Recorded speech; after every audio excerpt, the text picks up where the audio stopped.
Hello, everyone. How are you doing? Great to have you here. Really excited for today and for this seminar series. It's something. Oh, there's Kyle out there. Hi, Kyle. I'm going to talk about the strength of our alumni and how they show up in odd places. And there's one of my former PhD students, Kyle Rabaki, now at the Pennsylvania State Geological Survey. So great to have you here. Well, almost from the day that I became dean, I started to hear about this critical minerals thing.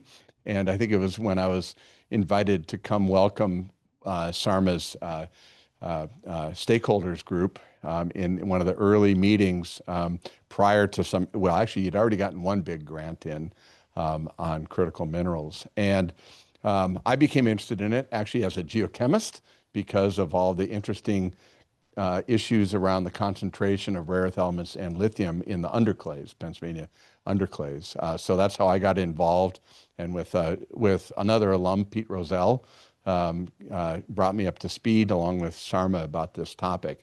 It was clear then, and it's even more clear now, that this has got to be a priority for the college and for Penn State.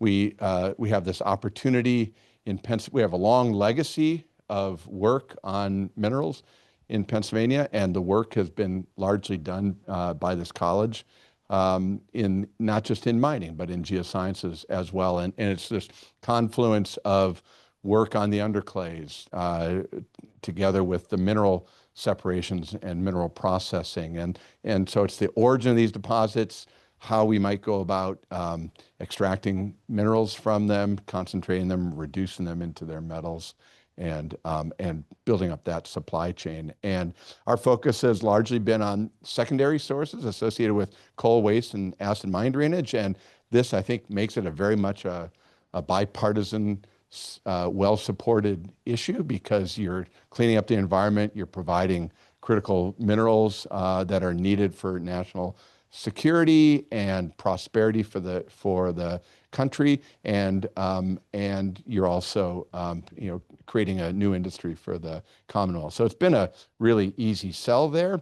That's just part of it, of course, and we work on the entire supply chain and including primary sources as well. So that became a really easy sell for a dean. You need to keep things simple, easy to sell, and that's worked really well. And I know President Bendapudi is strongly supportive of our efforts here. The Vice President for Research, Andrew Reed, very supportive. And so everyone's on board for Penn State to really contribute to the nation's need for growing critical minerals in the supply chain. I also was just, part of the reason it was such a perfect storm, and I already mentioned this with respect to Kyle, is that we keep running into our alums who are working in this area. They may not have started in this area, but they're working in this area. I was just talking to Bert Thomas, and some of you have been around for a while know Bert. Bert's a PhD from the Department of Geosciences and now is leading the whole minerals division, I guess, at DOE. Anna Wentz involved in that, Christina Lopano. The list goes on, and I'll forget people if I keep doing that. But one of the really notable people, and another person I've learned a lot from, and he handed me his book, thankfully, when we first met, is no, actually, my wife bought me that book for Christmas when I mentioned that I met Ned Mamula. We're going to hear about Ned from Tim. So anyway, I'm going to stop talking. I know Tim's already looking at his watch, and turn it over to Tim White. But I also want to thank Tim and Dave Russ, who I think is online with us today, and the Geosciences Advisory Board, who have added that whole support and information flow and building connections for the faculty and students in the Department of Geosciences who have risen to this opportunity, as well as those in energy and mineral engineering, to build critical minerals capacity. So thanks to our alumni, thanks to our faculty and students, thanks to Ned for being here today. I'm going to turn it over to Tim, who will talk a little bit about seminar series and introduce. Straight away introduce Ned. I'm Tim White, by the way, for those of you who don't know me. I'm a research faculty in geosciences and EASY. And I'm going to introduce Ned. I'm going to look at some notes because there's quite a bit to say about him. He's an economic geologist and project manager with over 30 years of experience in energy and mineral exploration. He got his BS in geology at Slippery Rock and MS here, which might suggest that he's a Pennsylvanian. He got his PhD in petroleum geology and geophysics at Texas A&M, which I won't hold against you. He got a second master's degree at Johns Hopkins in strategic studies and research policy. He's been a research geologist at the U.S. Geological Survey. He's directed geological characterization efforts for DOE's critical mineral program, including their mineral sustainability division. And he's been had extensive experience in industry, most recently as chief geologist for Green Tech Minerals with projects domestically and internationally.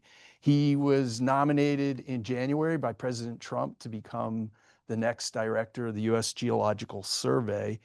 He is a member of the Geoscience Department Alumni Advisory Board. He's authored 2 books on critical minerals, which are sitting on the top desktop and listed up here.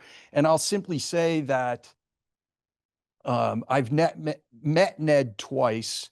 And the second time I met him, I was able to spend, I don't know, 3 or 4 hours with Sarma and Dave Russ.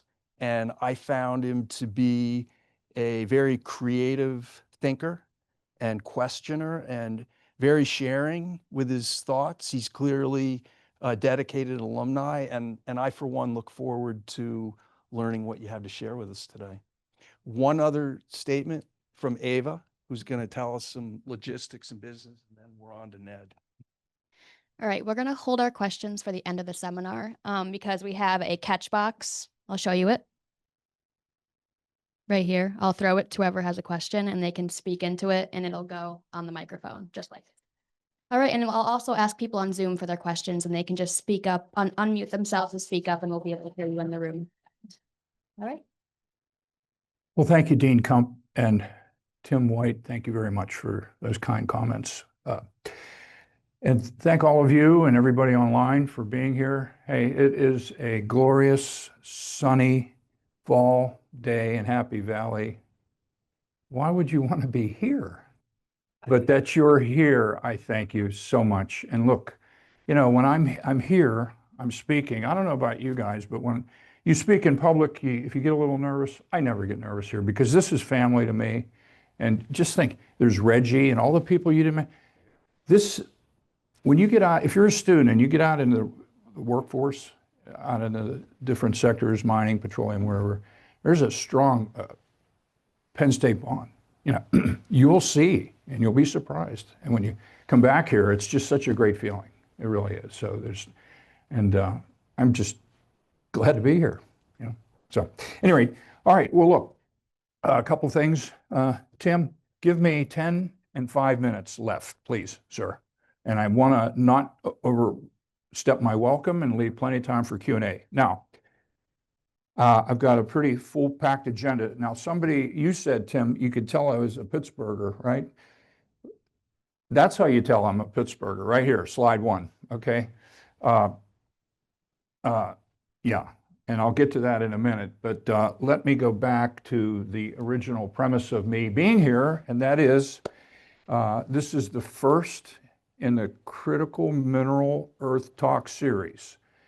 And I can't go one more word without stopping to thank Dave Russ.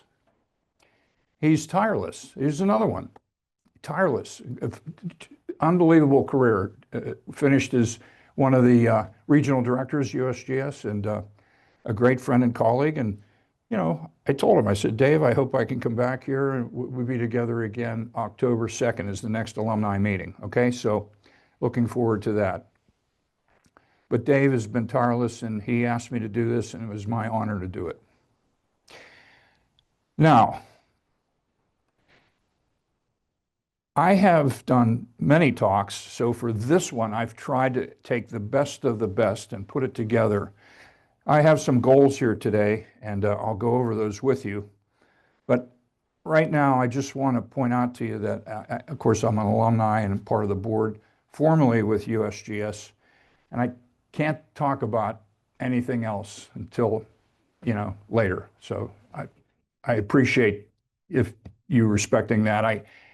You cannot believe the pressure to not say anything until you're confirmed and sworn in. So it's a real pressure cooker. But again, it's my honor to have even been nominated. The two books that Lee alluded to are here. And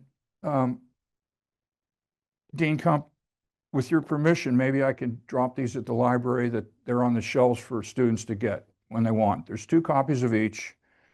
The first one's groundbreaking. Lee has that one, America's Quest for Mineral Independence. The second one came out last year, Undermining Power, How to Overthrow Mineral, Energy, Economic, and National Security Disinformation, of which there's plenty out there. And so that book attempts to put everything in perspective. So I wish I wasn't the author, Lee, because I don't want to gloat over it, but I humbly submit these together would be a nice additional reading for the upcoming economic geology or mining engineering course here taught, because there's a lot of basic information there. So great, so let me get started. So I stripped away the writing, folks, and as you can see, this is J&L Steel's Second Avenue Works. We call it Works. Sometimes you call it a mill, but us locals call it Works. There's the Pittsburgh skyline in the background. That's where I grew up, and there's the mill that I spent part of my youth in. And as they say, I wouldn't do it again. It's some of the hardest work I ever did in my life. I wouldn't do it again, but I wouldn't take probably $1 million to erase the memory of it. So when I'm in DC, across the table from some politician, I'm thinking of this. And it's very comforting in a way to know where I was and where they weren't. So I just take it that way.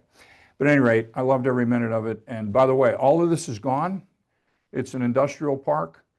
Everything was wrecked down and cut up and sold for scrap and over into China. So sometimes I go into Walmart, I buy a box fan. I say, wonder what part of this fan came from J&L Steel. But at any rate. All right, here are the 2 books. I won't belabor that. We can talk about them later. Let's dig in. Okay. What I want to convey to you, being the first Earth Talk in this critical mineral series, is a broad overview of where is the information coming from? Who's controlling it? What are they saying? Is it always correct? It's not. And how is it all coming together? So but I want to share with the students and the faculty, both, the best and the most reliable guiding sources, or classic references, I call them, to the critical mineral trade space, or sector, or arena. I use those 3 terms interchangeably, okay? Who built them? And what do they provide? Who's keeping track? Where are these things found? And how do we use them in the analysis and synthesis of this topic? Okay, this is, you might think it doesn't need to be covered, but it really does, because it's the beginning of the beginning, okay? And so I want to, because the gateway to the knowledge of critical minerals is important. And admittedly, a lot of it comes from the USGS. That's their business. They've been doing it for, well, in 2 years, it'll be 150 years. And as I said in my hearing testimony on the Hill, the Organic Act says, classify the lands and map the mineral resources therein. It's the Organic Act of the USGS is only 19 words. And if you take out A and the, it's 12. It's crystal clear. We should be about mapping the geology for the resources contained, okay? That's it. Everything else is an appendage, okay? So we think about that, but we have a mission. And so at any rate, they've been at it a long time. They put this information together, and here's some of it right here. For example, the American Cordillera. It's the largest area of mineralization probably in the world, okay, certainly in North America. And there it is. I could have put the 49th parallel to Canada and the Rio Grande River. Don't need it. You can see in black all of the mineral districts and the mineral deposits in the Cordillera, okay? Spanish meaning rope, Cordillera, from the Alaska tip all the way down to Tierra del Fuego. But this is the mother lode here, and look at our country, how rich, and this is where the title comes from, America's mineral wealth, our national embarrassment of riches, okay? We have more than we even understand, and I'll get to the reason why we do in a minute. But when you add to this the world-class deposits in the mid-continent, in the Great Lakes, Gulf Coast, Eastern Seaboard, Appalachians, not to mention Alaska, you know? And look at Alaska for a minute, just for a minute.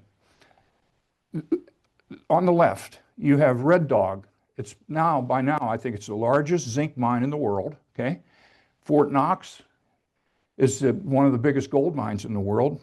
North Star's Pogo mine and Uzabeli, these are unbelievable deposits. These are like, 15, 20, 25 ppm gold. I mean, this is unbelievable. And you can see the exploration and other projects in green and yellow. On the right-hand side is a map of the critical mineral mines and prospects. The important feature is the Dalton Road, north-south, and the east-west highway off of that is being built. It's called the Ambler Road. And it was disallowed in previous administrations. Now it's 211 miles of gravel to get into the mineral deposits and to get out. And I think it's stroke of genius. After who knows when it's not needed, you just scrape the gravel together and you erase the road. It's not an interstate. It's not going to be a permanent fixture on the Alaskan plain. So, but it's necessary to get the ore out. And 9 out of 10 Alaskans want the work, they want the money, they want the income, and they want everything to do with this, and they want it all in a responsible way. And guess what? We're Americans. We can do that, And by the way, you want fries with that? Not a problem. So it's doable, all right? So that's why I wanted to show these two on top of the one before it. Okay, look at the information flow. Where is it coming from? Who's keeping tabs on all this stuff you read? And there isn't a day that doesn't go by in the media. It's critical minerals, this, rare earth, that. And now the nomenclature is getting weird. The media, they're calling resources reserves and reserves resources and rare earth, raw earth. And, it's just getting weird. So you got to stick to but the survey is the one to go to as far as the mineral commodity summaries come out every February, like clockwork. And there's not, look, the people that put it together, National Mineral Information Center, none of those people are geologists. They're commodity specialists. They're chemical engineers. They're economists. You don't need to be a geologist to do this. They gather facts, analyze them, synthesize them, put them out there and publish them. And it comes out, it's an inch thick every year. But here's what I'd like you to do. I would like you to, let me say this about it. There's 80 some odd metals covered. It's so valuable, so important that they keep it. I think it's confidential. Well, I think it might be classified. I'm not sure, but as soon as it comes out that morning, it moves markets. Billions of dollars change hands right based on those. Because I think advanced copies do go out. I'm not sure, but at any rate, it's a very important document. It's the go-to document, but it's more than critical minerals. It covers 84 minerals. The critical minerals are much fewer, but they are covered within this, okay? So where did this come from? Well, it originally compiled by the Bureau of Mines, U.S. Bureau of Mines. And for those of you under 30, you never heard of the Bureau of Mines because 30 years ago, next year, it was defunded. And we don't have a Bureau of Mines. We're the only G20 country or the only industrial country in the world without a Bureau of Mines. Thank you very much, okay? I was talking to somebody last week. They were involved in a new country in Africa in some kind of mineral mining thing. And they said, I forget the name of the country. Yeah, they're Bureau of Mines. I said, what do you mean they're Bureau of Mines? They just stood the country up. Like, yeah, they have a Bureau of Mines. So these are the kinds of shockers. But this is where it came from, and it was transferred to USGS in mid-90s when the Bureau went down. Okay, what I want you to do, and these are some of the takeaways up front, go to USGS MCS 2025.gov, download this, save it as a PDF in the upper right, left, lower right corner of your laptop. You need this. And it's nice to go to a click, and it's from, antimony all the way down to zeolites, or whatever, A to Z, okay? All 86, or 80 some odd minerals. You go there, there's a couple, 3 pages on each one, and it's at your fingertips. So that's one, right? And I spend too much time. Figure 2 in that publication is always this one, the U.S. Mineral Import Reliance figure, sometimes known by us survey people as the tornado chart, okay? It looks like it's a stretch, but at any rate. The commodities are on the left, the countries where they come from are on the right, and let me go back to that. And in the middle is a bar chart showing what percentage of that mineral is imported from that country into our country, okay? That takes a lot of work to get here every year, but to me, it's hard on the eyes and it's not as easily usable.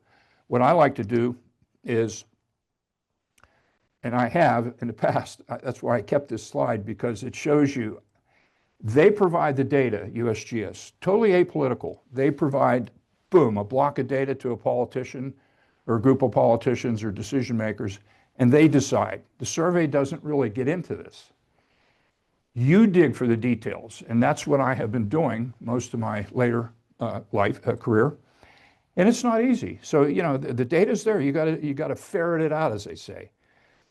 And in addition to that, here's the second thing I want to make you familiar with is the USGS, and you're probably all familiar with this, is the list of critical minerals comes out every 3 years. First one, 2018, then 2021, then they updated it real quick, 2022.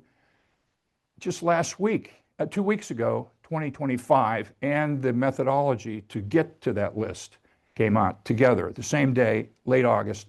So recently, I haven't even had time to pull that into my slide deck, so I'm showing you a 3-year-old, but I'm just giving you the overview, okay? So now you have, and by the way, this list is based on Executive Order 13817, which is the first time a president of the United States has defined, or he was the first president to ever define what a critical mineral is. It's in that executive order. Basically, a non-fuel mineral essential to the U.S. economy and national security. 2, the supply chain of which is vulnerable to disruption. Right? Can't have that.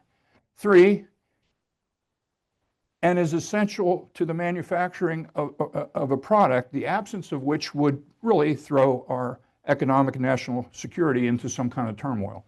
Those are the 3 criteria originally for critical mineral. And then it's matured from there. When I show you the new one, it's just loaded with differential equations. So it's gotten way overboard, okay? But this is the start of it. Now, by combining these minerals and the mineral commodity summary, you get the critical mineral import over reliance. And I've simplified this and I've said, hey, look, we'll just go 50% and up import, and we're going to look at it in terms of not, we don't care if we're importing, vermiculite or peat from, Romania. We don't care. We want to know where the heavy-duty metals are coming from. And a lot of these are coming from China and Russia and other dictatorships, okay? So this puts us in jeopardy, or could, and, So I came up with this solution here, and I published it. Okay, so here you have 100% import, and then it goes all the way down to 50. I cut it arbitrarily. In the right, I highlighted in red font China, Russia, and others. Okay, when it says other, that could be Canada, okay, and that's fine. But I want to show you the volume of material we're getting from China, Russia, okay. Now, the survey, and I got on them about it, they've always bundled rare earths, and I said, guys, they have each a chemistry, they have each the metallurgy, each one has a use, and each one now has a market. So they're really commodities. So when you go 30 plus 15 rare earth elements, not counting yttrium and scandium, now you're talking 50 critical minerals, and that's what they went to, 50, okay? And I said, good, don't be afraid. Let it go to 50. Let politicians see 50, not 35 or 10. Let them see 80 if that's what it is. The more likely action will be taken. So you separate rare earth into the rare earths. And here's what that looks like. And this is what you got to drag out of the USGS data, that beautiful, beautiful data, but you got to put work in to get results out. On the top are your arsenic down to tantalum. And then underneath that, those are all at 100%. Then underneath that are all the rare earth elements. The heavies are on the top, okay, dysprosium, terbium, holmium, erbium, all the way up to lutetium. Going down, you have gadolinium, all the way down to praseodymium, cerium, and lanthanum, okay? It is the heavy rare earth that are needed to make the high operating temperature magnets needed by the military and by industry, disc brake calibers, and hundreds and thousands of uses. The other ones are good for magnets, okay, but mainly for kids' toys, maybe a hard drive, and oftentimes to put your shopping list on the refrigerator, okay? Those are the weak kind of magnets. So it depends on what you're trying to manufacture as to which rare earth is important. We have both types in this country. What we don't have is the ability to process the ore and separate the metals, and we'll get back to that. But instead of a tornado, now look, you got a big blue blob, all at 100% import. So this is where we are vulnerable. And here, this again, so there's the first asterisk there. So this is the critical mineral import over-reliance. Boom, I published this one. Then I looked at it and I said, let's go ahead and do a second order analysis. Let's pull out some quantitative. Okay, 35 minerals, greater than 50%. 15 at 100%, 15 rare earth at 100, total of 30 at 100. And you can just read down, 60 countries import. 2/3 of our imports are from adversaries, 2/3. So the mineral imports geopolitically are out of control. And there's a threat to the economy and our manufacturing security, okay? That's just a fact, okay? And again, when you use a USGS fact, you can feel very comfortable. You know, that's the best, it doesn't get any better than that. Then I did a third order analysis, and you can do that, okay? And I said, okay, given all that, can we adapt to an import embargo? Actually, there's another category less serious than embargo. It's called a trade restriction, and we already got hit with them. Gallium, germanium are trade restricted by China, and so are arsenic and several others. There's about 6 or 7 critical minerals. Graphite, the 3 Gs, I think, gallium, germanium, graphite. Listen, these people know exactly what they're doing. There's only 5 or 6 critical minerals that are necessary to keep something alive in our country that is so important to all of us. Anybody know what it is? The grid. The grid. You can't expand or repair our existing electrical grid without 6 critical minerals. And those are them, and those are the ones that are trade restricting. And the media doesn't use the E word. You know what the E word is? Embargo. Embargo. Embargo. Most of you weren't around for the Arab oil embargo. When you get to an embargo, it's a total shutoff, okay? Don't forget, China's a communist dictatorship, so, you know, the government calls up a company, ABC Mineral Company, and says, you're only allowed to send 10% to the United States this month, and we'll get back to you about next month. That's a trade restriction. When they call up ABC Minerals and say, you're shut down and you're not sending anything out this month, that's an embargo. And as it goes on for months, that's where the screws get tightened and it gets very painful. No problem. We'll just get it from our stockpile. Not going to happen. Our stockpiles are at the lowest point in history. Most people don't realize after the Cold War, we sold off our stockpiles, and we don't have nearly what we should. And you can't service that stockpile like the Strategic Petroleum Reserve. You know, the president said, I'll wait till oil prices drop and I'll fill it back up again. With minerals, you can't, because you flat out don't have them. You know, you don't have them at any price. Don't worry about it. We'll import from our allies. Just like borrowing a cup of sugar. No, they're in the same boat we're in, okay? China doesn't go after just us. They're going after the entire Western world. That's part of their, you know.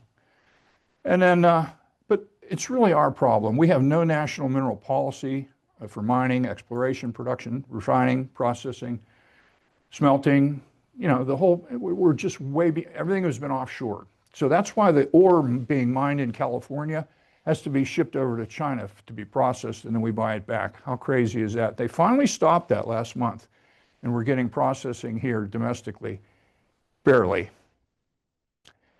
There's 13817, the executive order. That was a welcome start. It defined critical minerals, and we were off to the races.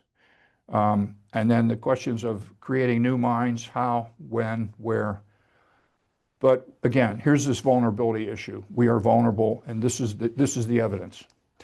Okay, I've shown you the two USGS publications that really ground you in the critical mineral trade space. The third one is this one, and this is a super duper, I don't know if you guys, you're probably too young, you don't remember what a phone book is. It's about 3 inches thick, weighs about 12 pounds, and it's called USGS Professional Paper 1802, and it is a beautiful, beautiful work of art and science, and it is the definitive book on critical mineral resources of the United States. If you were going into solitary confinement and you were economic geologist, this is probably one book you'd want to have with you. But it was published in 2017 to coincide with the executive order. There was a secretarial order, similar, all three. It supersedes a classic in geology called Mineral Resources of the United States, 1973, and it's 45 years after.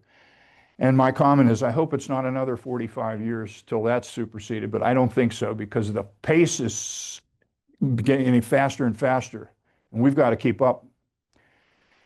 Okay, 2025. Now, here is, and it's hard to see this, I apologize. This is USGS Open File Report 1047, Methodology and Technical Input for the 2025 List of Critical Minerals, Assessing Potential Effects, and you can read it there. This is the cookbook for preparing USGS Critical Mineral List 2025, okay? And it came out in August, 2 weeks ago, with the Critical Mineral List, on which some things were added, some were taken away, but it's roughly about 50, okay? Copper was added, and I was glad. I was pushing for that. As a private citizen, I was pushing for it. We need copper. I'd like to see uranium up on there, but they have a bugaboo. They say, no, it's a mineral fuel. So helium should be put back on that list. You know, people don't understand what helium means. You know, without helium, you don't have an MRI, you don't have an MRI machine. You don't have a lot of medical things without helium, and others. And we'll talk about that later. So, and here's the list of critical minerals 2025. Now look how nice and colory, you know. Again, there's 50, and they've broken them up into high, elevated, moderate classification. There they are. Some are new, some are old, and some are unchanged. And I'm not going to, you guys, Lee, if these slides are available and if people can download them and read them at your leisure, I don't want to blow through here. It's just not fair. But this is the new list of critical minerals, just out. So, in summary now, if you take these 4 sources of data, information, and you familiarize yourself with these, because they're downloaded and they're in the 4 corners of your laptop, you'll know more than 98% of economic geologists worldwide. I don't care where they are and how many degrees they have. This is the mother lode here. If you can understand and download this to your mind and use it as the sort of as the format for your thinking going forward, you'll be in good shape. Now let's move on and talk about the critical minerals arena and what's happening here. Like, for example, in Washington, there's still some negativity toward mining, and After all, what they say, if it can't be grown, it has to be mined. So, we have to mine. And mining in our country, as I showed you in the Cordillera map there, a lot of it's on federal land. So this creates a conflict. People want that, others don't. So it has to be worked out policy-wise. Some lawmakers aren't interested at all. The mining law of 1872 is another beautiful, beautiful document. If you haven't seen that or read that, you might want to read that. It reads like the Declaration of Independence of the mining industry. People don't understand. Without that mining law, we wouldn't have a country because there's no incentive for a human being to go in the middle of nowhere and stake a claim and mine zinc. It's just, you're crazy. You get killed by Indians, bears, With this, it says you stake it and it's yours, but you can't keep it because you like zinc. You sell it into the market. So it's a genius document like the Declaration. And to want to reform, meaning eliminate it, no, probably not a good idea. So things like that are a stretch because you don't want to ban the very technology metals. And you'll see that phrase sometimes, technology metals, required for our way of life. And no one wants to go back to previous ways of life. But so in a sense, mining is difficult, and it's made more so by the permitting timeline and some of these other things that go on in Washington. But progress is being made, so there's reason to be happy, hopeful. But let me tell you, here's where I'm coming from as far as my evidence. Look, and this is, well, actually, this is 10 years old now. Sorry, I have a new one coming. But from the survey, this bar chart shows that over a 10-year period of time, when you compare Australia, Canada, and US, we are way, way lagging behind. We only had, a few hard rock mine startups in each year. Now, when you play this out to 2015, 16, 17, it went up. Under Trump 1, 18, 19, and then Biden came down, then it came down to 1, 0. Guess where we are now? For the first time in American history, we're in negative mining territory. In other words, there's more mines, let's see, there's less, how did I say that? There are less mines being opened than closed. In other words, there's no mine approvals, and the ones that were approved, the approvals are being withdrawn.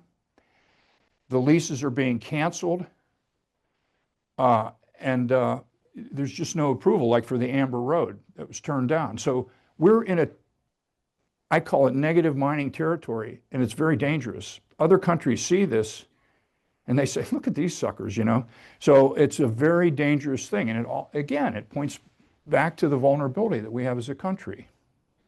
So we're in a negative mine since 2021, and so this is a huge advantage to the Chinese, okay? You look at the average time, 10 years, some of them are 20. Some of these mine approvals span an entire career of a mining geologist. Yeah, can you imagine? Your entire career is on one mine. Okay. Now, meanwhile, listen, I grudgingly admire what the Chinese have done. They started long ago. They're going full blast. And their critical mineral sector is just, well, it's the best in the world. And by the way, they have a supply chain dominance, no doubt about it. Just a fact. Why? Well, because in a sense, you study, it's really, the CCP has a stated policy of mineral dominance. In other words, they declared we're going to go mineral dominant. And they've been at this since 1949.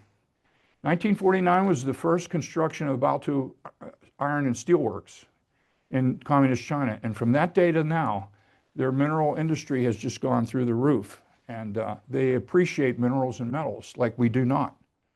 Okay, they policies, it's rooted in their chi. How are you going to compete with? The great Gene Williams was here. He used to talk about Elan Vital, the life force. I can still see Gene talking about, there's a life force in their chi. So there it is there, water, wood, fire, earth, metal. Metal is part of it. The other thing you will appreciate is they're graduating 200,000 people like you every year in the Big Five. I call the Big Five: economic geology, mining engineering, mineral engineering, metallurgy, and mineral economics. Those are, I mean, it could be the big six, big four. Maybe you combine metallurgy and mineral, it doesn't matter. You see that spectrum, that mineral mining sector, they're graduating 200,000 students a year. How are you going to compete with that? Now, guess what? They have destroyed big swaths of the environment near China, in China, outside. I mean, they've destroyed Inner Mongolia to get the rare earth. But, you know, recent evidence shows they're getting out of the mining business. You know, they don't want to get their hands filthy. They're in every continent. And they've set up supply chains. So when the ore comes out of the ground, say in Africa, cobalt, it gets processed. They do maybe a concentration, and it gets shipped to China from Peru, China, Philippines, China. It's the only game in town. If you're mining nickel in the Philippines and you can't process it, you can't eat it, you've got to send it to cash it in. And they know this, okay? So they're focused on the downstream. They said, hey, geology and exploration mining, don't need that. We're going to focus on the downstream. And that's what they've done, and they've done it well. So, you know, there's a word for what's happening, was happening to us. It's not happening. Well, things are being reversed now, and I couldn't be more pleased, okay?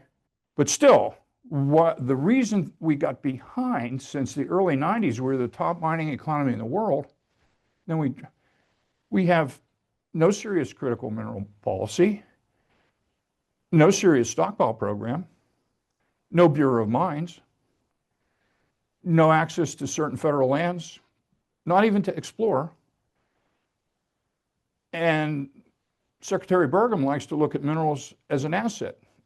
And I said to him, Mr. Secretary, with all due respect, we can't write a check using our minerals as assets because we don't know what our balance is. We don't know.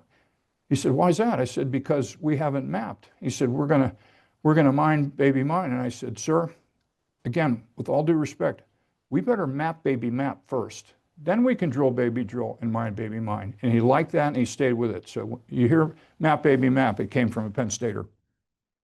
Okay, so, but the negatives are being turned around, changes are welcome, and the mineral and trade restrictions, though, have already occurred. So China's put us on notice. Yeah. Okay. Now, black swan events. I went over black swans in my book, groundbreaking. It's here. There's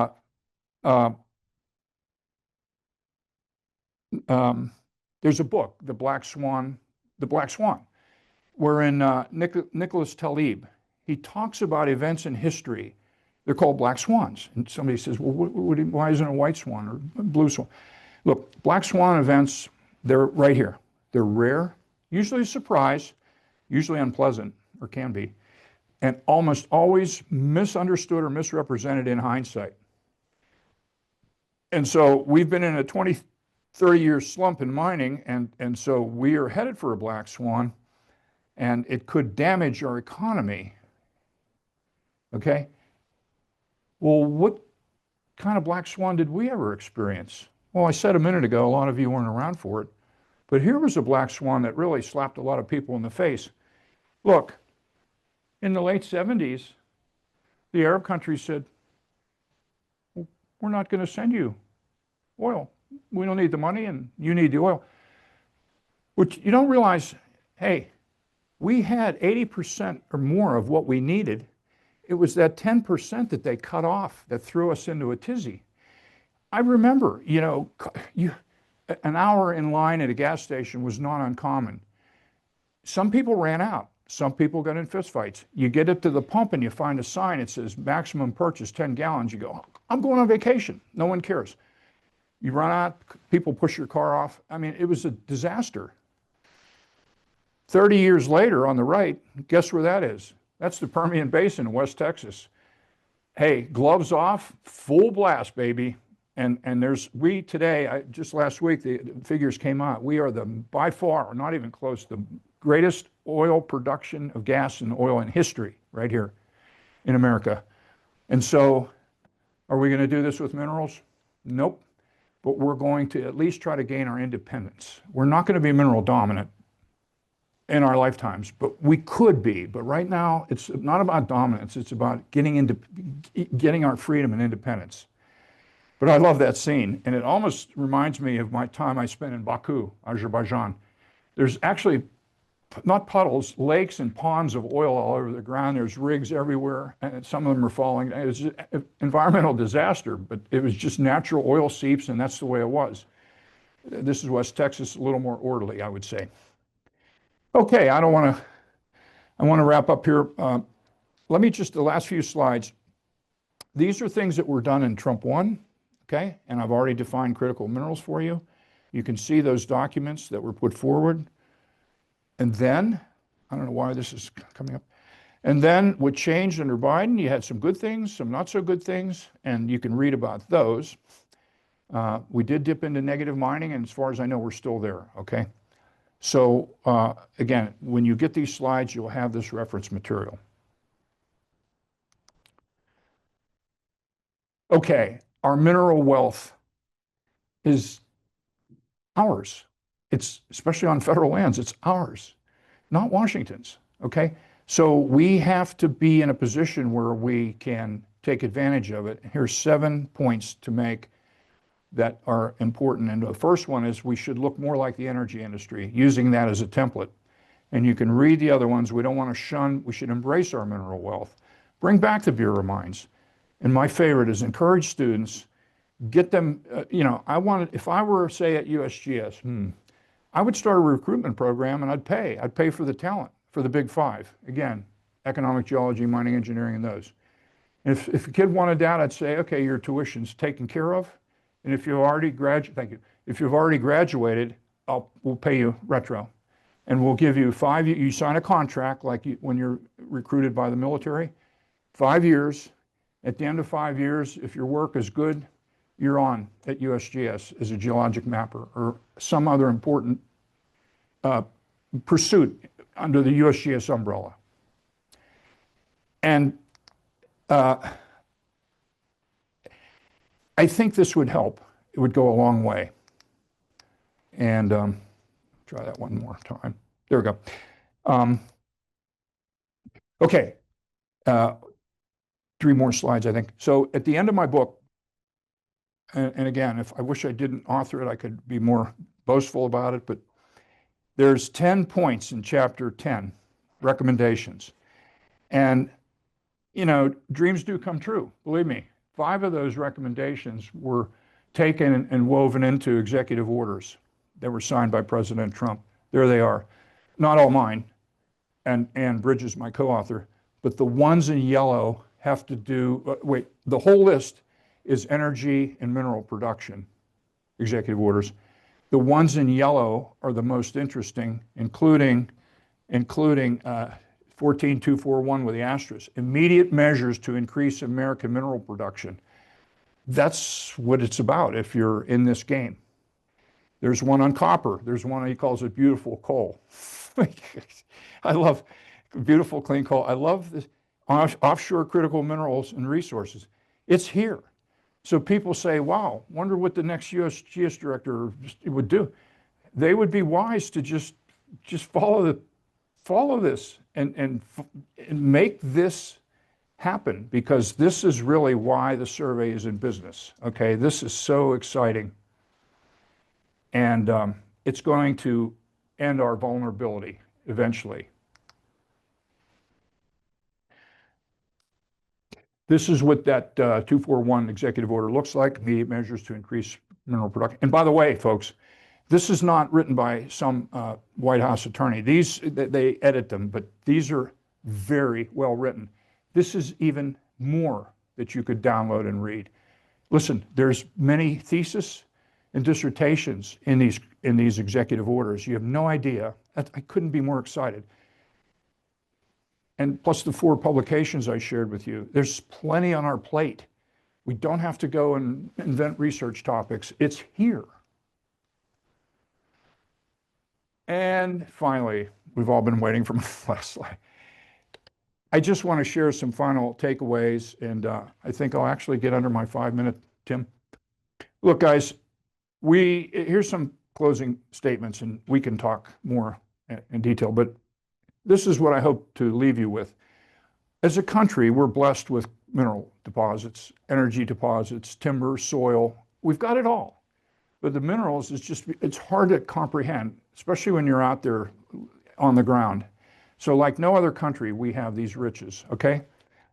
Secondly, policymakers, they tend to struggle with our mineral wealth.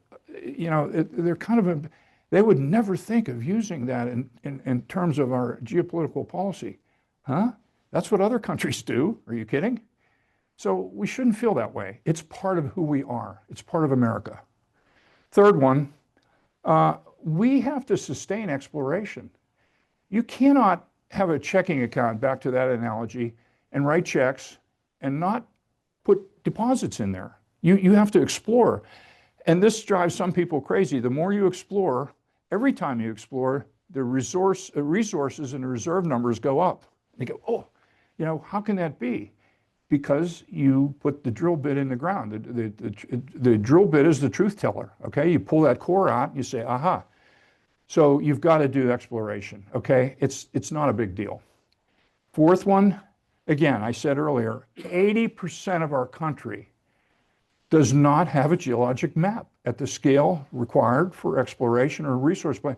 And don't come to me and say, oh, but Ned, I saw in the office upstairs on the third floor, you know, Phil King's 1974 map of the United States, geologic map of the United States. No, that's at 1 to 5 million. I'm talking 1 to 24,000 scale. Anybody know what a GQ is, geologic quad? 24,000, that scale, and smaller, not, you know. Okay, mapping, and so geologic mapping, it's not a science experiment. To a lot of people on the Hill it is. Hey, we need to have funding. We shouldn't have to go every year groveling for mapping funding. That should be a given, okay? And also, it's a great example of a public-private partnership. One of the greatest public-private partnerships I think I've ever heard of in my life is, you guys know what it is? I would say arguably it's fracking. You know, public money went into private industry and they kept at it and kept at it and they came up with fracking. And I had to know, I went to Texas A&M, there's about 3 or 4 buildings down there on the campus, George Mitchell and his wife, Mitchell Energy. Those are the ones that pioneer fracking, but there's some people that went here too, Terry Engelder and, you know, some fracture pioneers. So you got to have funds and then you have it, okay. Now, mapping, it's more important now than ever because look, I mentioned earlier these ore deposits, and I call them ore deposits on the surface. If you have a metal mine dump north of Philly in Lancaster, and it's got 2% zinc in it, that's an ore deposit on the surface. Pete Rozelle, call your office. I mean, this is important, and we should take advantage of it because you get a twofer. You get rid of the pile of rubble and you cash in on the metal. But we need samples. We need to know how to map. Hey, I've never seen a paper on how to sample a refuse pile or a metal mine dump. There's an art to it, and I've never seen it explained. So that would be a great master's thesis or PhD even. We need maps. We need a sample. What do you call it? Methodology, and we need to map that. And then you can do reserve calculations on the dump. Then all you need is a front end loader. You don't have to sink a shaft in the ground, okay? And finally, critical mineral shortages are inevitably supply chain driven.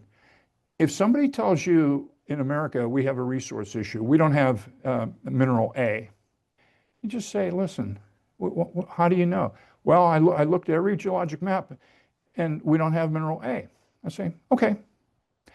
On the 20% of the country that was mapped, don't stand there and talk to me about the 80% that isn't mapped. You don't know what's in it or what's not in it.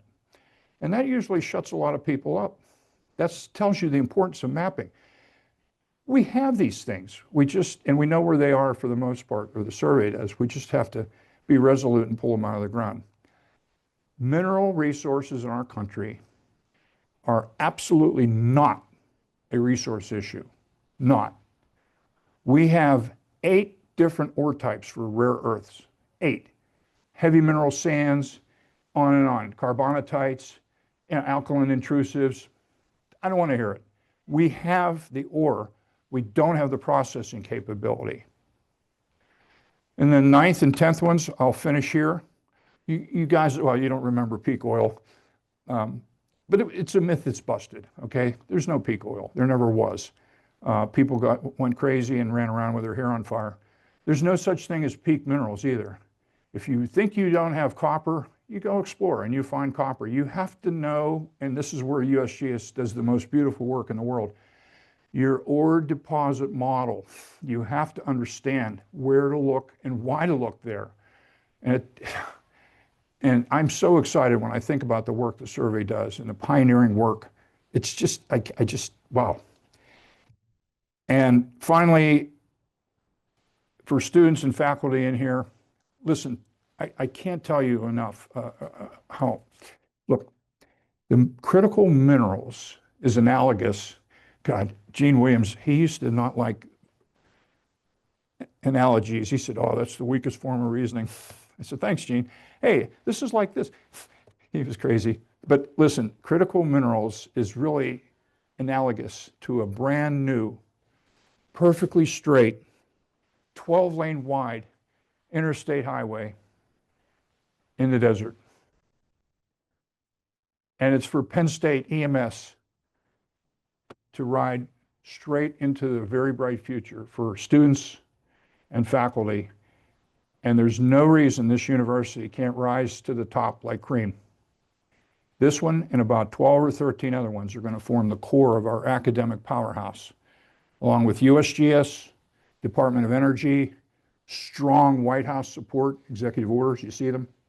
We are going to be fine, but we have to put our noses down, head down, shoulder of the wheel.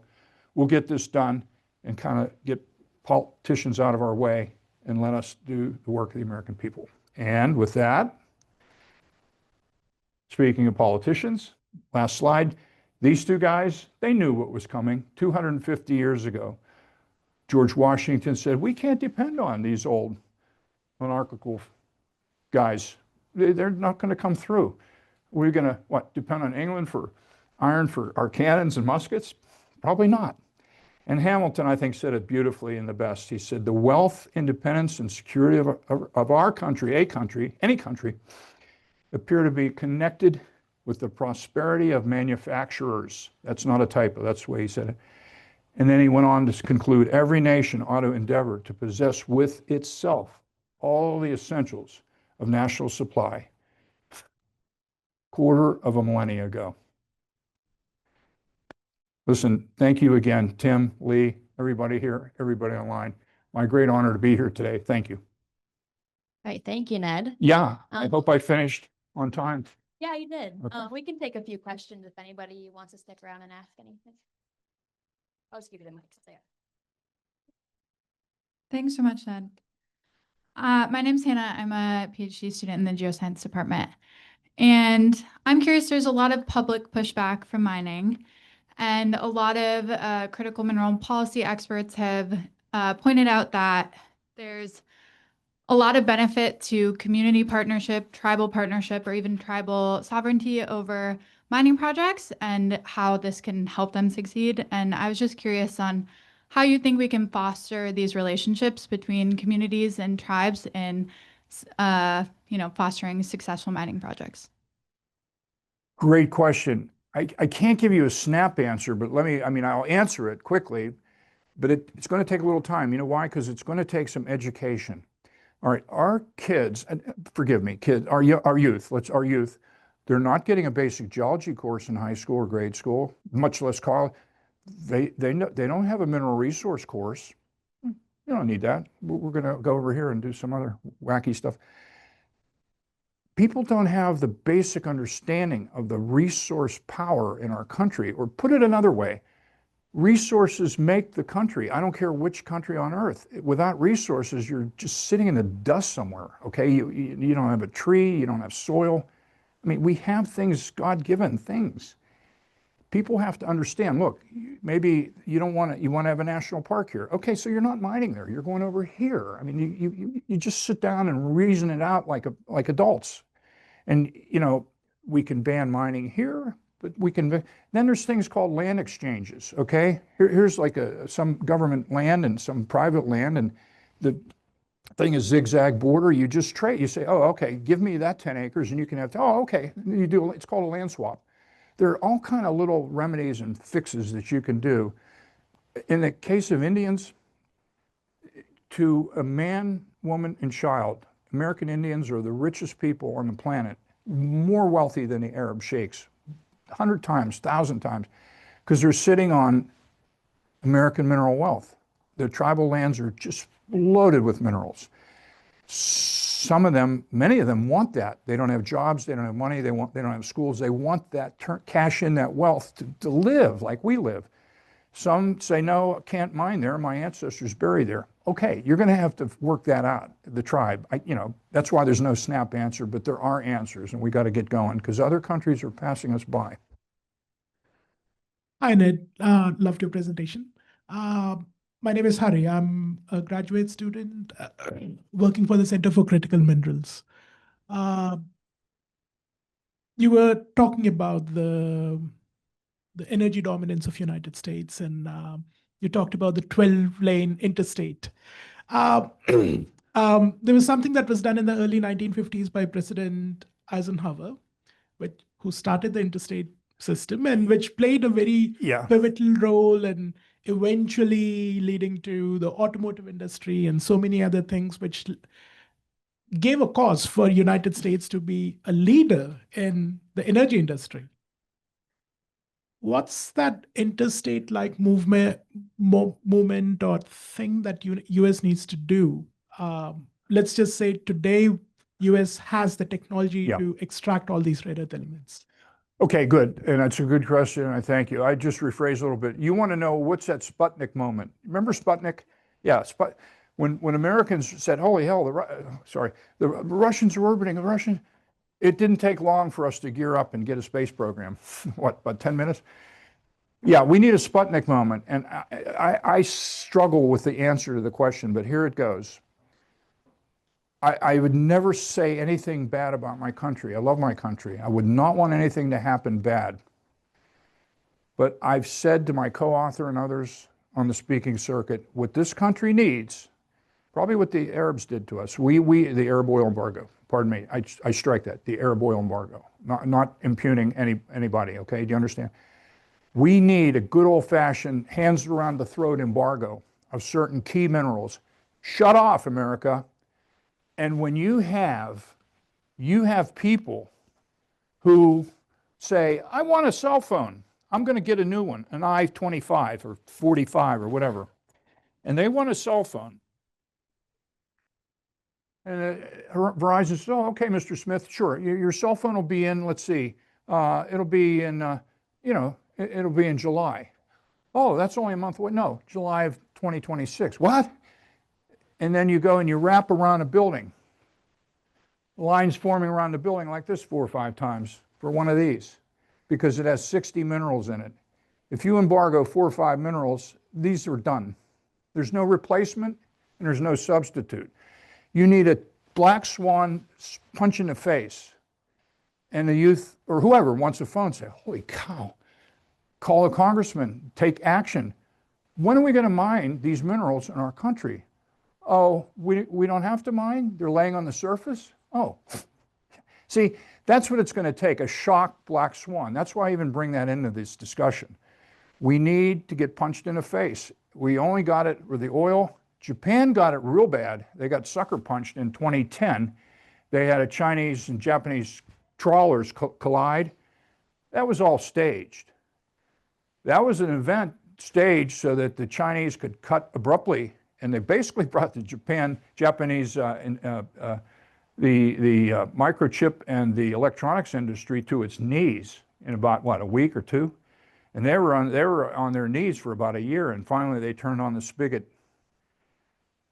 Now, just recently, the Chinese, well, they embargoed gallium, germanium, graphite, arsenic and 4 or 5 others, trade restricted, okay? And then rare earth separation technology, and now rare earths. And then I see where they turn the spigot back on. And then I see, well, 600,000 Chinese students can be here, blah, blah, blah, blah. That's all connected somehow, I guess, okay? Yeah, see? So they have something we need. We have something they need. And so things get, but we need a shock to the system to wake up, not the people, because the people I think are reasonable and understand. I think it's the politicians. They need to just say, I forego all my PACs and all the people that have given me money. We're going to be mining for this mineral in this area because we need it and we need it now. That's all. I hate to be a simpleton about it, but I don't know what else to tell you, and I hope that helps. Thanks, Ned. You talk about mining a lot. I'm curious what you view as next generation, mapping a lot. What does a next generation mapping campaign look like in your mind? I mean, is it what we as geologists think of as normal mapping, or is it advanced, geophysics? What does that look like for you? Okay, couple things. In talking to my great friend Scott Southworth, by the way, he won the Florence, he was awarded, he didn't win it. He was awarded the Florence Bascom Award for the top geologic mapper in the country last year, a couple of years ago. He said, the days of mapping GQs on top of a topo GQ are probably over. What we really need to do is focus on the Earth MRI data, which is piling up, and there's not enough people to do the analysis of it. So it's piling up, and we can't do the analysis, let alone the synthesis. But these Earth MRI programs are being done, say, over. Let me give you one I'm familiar. The Bear Lodge Mountains, Bear Lodge Mountains in northeastern Wyoming. There's the Bear Lodge rare earth deposit there, and the processing facility built by the big drone manufacturer, General Atomics, 30 miles down the road to handle the ore. Meanwhile, the Forest Service hasn't approved the mining yet, so they got the cart way before the horse. So with the Earth MRI data over that area, now it's ready for geologic mapping there. In other words, you don't need a geologic map everywhere that there is not one. I mean, you're not going to have a geologic map of, say, the Mall in Washington. Certain areas are not going to need that. But where you have overhead assets collecting gravity, radiometry, and magnetics and other things, that's good. Now you come in and you look at it and say, wow, this shows me that it would be prudent to map right here based on this data, rather than just doing a checkerboard every year after year, career after career, okay? The states do that, they're good at that, but even they're moving away and they want to get into exciting things. So we're gonna leave but guess what? By leaving that, we're getting back to where the founding members of the USGS, because they mapped mineral districts. They had these great big they're called folios. They were great big, I saw them, they're in the USGS headquarters. They're like this, they're leather bound. I think you have to put gloves on to handle them. You open them.